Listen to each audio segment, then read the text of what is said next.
అండి గులాబీ రేకులతో గుల్కండ్ చేసుకొని తింటే ఎన్నో ఉపయోగాలు మనం ఇప్పుడు చూద్దాం. ముందుగా hi friends, welcome to my passion channel. ఈరోజు మన వీడియో సోంపు గులాబీ రేకులతోటి గుల్కండ్ ఎలా చేసుకోవాలో చూద్దాం. అది చాలా బాగుంటుంది.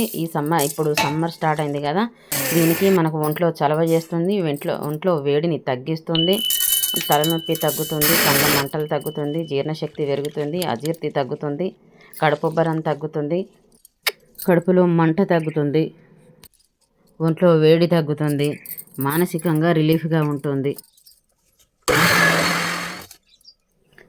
మలబద్ధకం తగ్గుతుంది.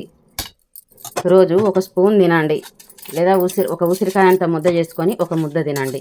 పొద్దున సాయంత్రం 2 పూటలు తినచ్చు. కొద్దిగా ఇలాచి పౌడర్ కూడా వేస్తున్నా. టోటల్గా చెప్పాలంటే ఈ సమ్మర్లో వచ్చే వేడి వల్ల వచ్చే మనకు ఇబ్బందులు అన్నీ తగ్గి ఒంటికి చలవ చేస్తుందండి. అసలు ఇది పొయ్యి మీద పెట్టకపోయినా పర్వాలేదు, ఆ ముద్దను అలాగే కూడా ఫ్రిడ్జ్లో పెట్టి తినేయచ్చు. Thank you for watching my videos.